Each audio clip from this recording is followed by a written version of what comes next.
तो देखिए यहाँ ध्यान दीजिएगा, यहाँ फिजिक्स का मैं कुछ कंसेप्ट बताने जा रहा हूँ जो इम्पोर्टेंट है, मतलब ऑब्जेक्टिव का जो बिंदु है ये सब्जेक्टिव में भी आपको काफ़ी हेल्प करेगा।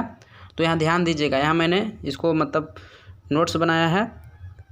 अगर आपसे कभी पूछा जाए कि आवेश का SI मात्रक क्या होता है, तो याद रखेंगे कि आवेश का SI मात्रक जो होता है वह कूलम्ब होता है। ठीक है, इसके बारे में आपने अध्ययन किया होगा। ऐसे आवेश के कई मात्रक होते हैं, जब आगे चलेंगे तो आपको मालूम चलेगा कि आवेश का SI मात्रक जो होता है वह फैराडे भी होता है, और आवेश का सबसे बड़ा मात्रक फैराडे होता है। ये आपको इंटरमीडिएट क्लास में पढ़ना है।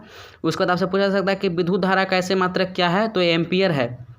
मात्रक से आपको 1 से 2 क्वेश्चन निश्चित रहेंगे, तो विद्युत धारा का SI मात्रक एम्पियर होता है।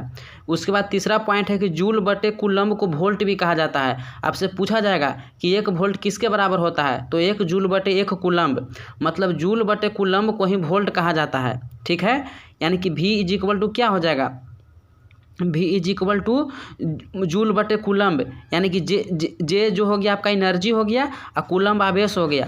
ठीक है, तो यही आपका वोल्ट हो गया, यानी कि V = W/Q। ठीक है, उसके बाद है कि लाल रंग का तरंगदैर्घ्य सबसे अधिक तथा बैगनी रंग का सबसे कम होता है।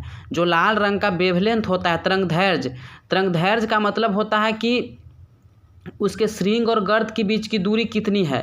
ठीक है, 2 क्रमागत श्रृंग और गर्त के बीच की दूरी आप जब तरंग पढ़ते होंगे तो उसमें पता चलता होगा।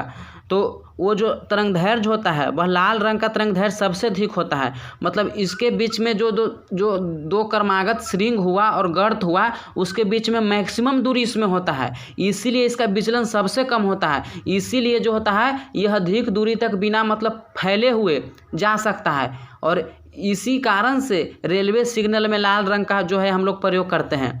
कभी भी जैसे कोई खतरा का साइन होता है तो वह लाल रंग का मतलब उसमें हम यूज करते हैं, इसीलिए क्योंकि यह जो हो मतलब अधिक दूरी तक जाए और सुस्पष्ट दिखे, यहाँ तक कि कुहासा में भी दूरी से ही दिखाई पड़ जाए। तो लाल रंग का तरंगदैर्घ्य सबसे अधिक तथा बैगनी रंग का सबसे कम होता है।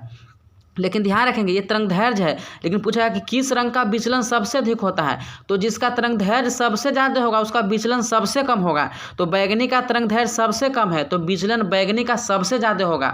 ठीक है, और लाल रंग का तरंगदैर्घ्य सबसे अधिक है तो इसका विचलन सबसे कम होगा।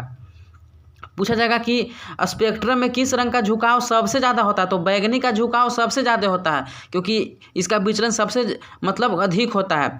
उसके बाद है कि अवतल लेंस को अपसारी लेंस भी कहा जाता है तथा उत्तल लेंस को अभिसारी भी कहा जाता है। ये आपसे पूछा जा सकता है 2 अंक में कि अवतल लेंस को अपसारी क्यों कहा जाता है, तो हम लिखेंगे कि चूँकि हम जानते हैं कि अवतल लेंस अपने से गुजरने वाले प्रकाश को अपसरित कर देता है, अर्थात इसको फैला देता है, इसीलिए जो है हम अवतल लेंस को अपसारी लेंस भी कहते हैं। उसी प्रकार से उत्तल लेंस को अभिसारी भी कहा जाता है। उसके बाद आपसे पूछा जा सकता है कि डिक्शनरी के छोटे छोटे अक्षरों को पढ़ने के लिए किस लेंस का प्रयोग किया जाता है, तो उत्तल लेंस यानी कि अभिसारी लेंस को। अंतरिक्ष से आकाश का रंग कैसा प्रतीत होता है, तो काला।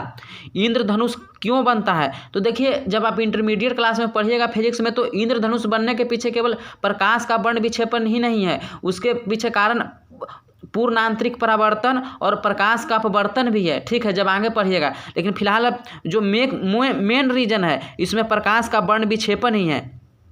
ठीक है, आप प्रकाश के वर्ण विक्षेपण का डिफिनेशन भी याद कर लीजिएगा, ये काफ़ी इंपॉर्टेंट है इस बार की दृष्टि से, सब्जेक्टिव की दृष्टि से। प्रकाश के वर्ण विक्षेपण या पढ़ोगे कि प्रकाश का वर्ण विक्षेपण क्या है। जब सफेद प्रकाश किसी प्रिज्म से होकर गुजरता है तो यह दूसरी ओर 7 रंगों में विभक्त हो जाता है, जिससे 7 रंगों की एक रंगीन पट्टी प्राप्त होती है जिसको स्पेक्ट्रम कहते हैं, और यह जो घटना हुआ इसको जो है हम प्रकाश का वर्ण विक्षेपण कहते हैं। ठीक है, डिस्पर्सन ऑफ लाइट अंग्रेजी में बोलते हैं। उसके बाद है कि प्रकाश के अपवर्तन के कारण बाल्टी में रखा हुआ सिक्का उठा हुआ प्रतीत होता है, और मछली, नींबू या इत्यादि भी उठी प्रतीत होती है। कभी कभी आपको ऐसा देखने में लगेगा कि मछली जो है तालाब के तली से काफ़ी ऊंचे तैर रही है, लेकिन वास्तविक में वह नीचे तैरती रहती है। तो ऐसा प्रकाश के अपवर्तन के कारण होता है। अपवर्तन के मतलब यह होता है कि जब प्रकाश एक माध्यम से दूसरे माध्यम में जाती है तो वह हल्की सी मुड़ जाती है, मुड़ने की प्रवृत्ति दर्शाती है, इसको जो है हम प्रकाश का अपवर्तन कहते हैं। और जब प्रकाश मतलब सघन से बिरल में जाएगा, आपको मालूम होगा कि सघन मतलब जिसमें प्रकाश का चाल कम हो और बिरल मतलब जिसमें चाल अधिक हो, तो वह अभिलंब से दूर की ओर मुड़ता है, और अगर बिरल से सघन जाएगा तो वह अभिलंब की ओर मुड़ेगा। ठीक है, ये सब बात को आप ध्यान में रखेंगे। लेंस की क्षमता का ऐसे मात्रक मीटर का पावर -1 होता है और डायोप्टर भी लेंस की क्षमता का ऐसे मात्रक होता है। ठीक है, सॉरी यहाँ मैंने मिस्टेक कर दिया। लेंस की क्षमता का जब से आपसे एसआई मात्रक पूछा जाएगा तो मीटर के पावर -1 होगा एसआई मात्रक, अंतर्राष्ट्रीय पद्धति में जो मात्रक होगा। लेकिन मात्रक केवल पूछा जाए, मतलब उसमें एसआई का चर्चा नहीं किया जाए और मीटर का पावर -1 ऑप्शन में नहीं दिया रहा है, तो आप डायोप्टर भी मार सकते हैं। डायोप्टर चूंकि प्रचलित इसका मात्रक है। ठीक है, उसके बाद है कि निकट दृष्टि दोष को दूर करने के लिए अवतल लेंस तथा दूर दृष्टि दोष को दूर करने के लिए उत्तल लेंस का प्रयोग किया जाता है। निकट दृष्टि, देखिए उसमें उल्टा चलता है, निकट दृष्टि दोष में अवतल लेंस और दूर दृष्टि दोष को दूर करने के लिए उत्तल लेंस का प्रयोग किया जाता है। निकट दृष्टि दोष का मतलब होता है कि जिसमें निकट की वस्तु स्पष्ट दिखाई देता है लेकिन दूर की वस्तु नहीं दिखाई देता है, इसको निकट दृष्टि दोष कहते हैं। और दूर दृष्टि दोष में तो होता है कि दूर की वस्तु दिखलाई देती है। आपको लग रहा होगा कि उल्टा कैसे हो गया, तो हाँ, इसमें उल्टा ही परिभाषा है कि दूर दृष्टि दोष मतलब कि दूर की वस्तु स्पष्ट दिखाई देगा और नज़दीक का ही वस्तु स्पष्ट दिखाई नहीं देगा, तो इसको बोलते हैं दूर दृष्टि दोष। तो निकट दृष्टि दोष को दूर करने के लिए हम अवतल लेंस का प्रयोग करते हैं और दूर दृष्टि दोष को दूर करने के लिए उत्तल लेंस का प्रयोग करते हैं। अब आपको लगता होगा कि ये भाई ये सब तो रटने वाला केवल चीज़ है कि उत्तल क्यों ही उत्तल प्रयोग करते हैं, तो इसका आपका रीजन स्पष्ट हो जाएगा। जब इंटरमीडिएट क्लास में फिजिक्स पढ़िएगा तो आपको पता चलेगा कि क्यों हम जो है निकट दृष्टि दोष में अवतल लेंस का ही प्रयोग करते हैं, उत्तल लेंस का प्रयोग नहीं कर सकते हैं। तब आपको वहाँ अंतर समझ में आएगा। लेकिन फिलहाल आप इतना ही जाने, चूँकि आपके पास समय अब कम बचा है। तो धन्यवाद दोस्तों, हम मतलब उम्मीद करते हैं कि आपको काफ़ी इतना हेल्प करेगा। फिर पुनः मैं इसी तरह का मतलब आगे वीडियो अपलोड करूँगा। तो धन्यवाद दोस्तों।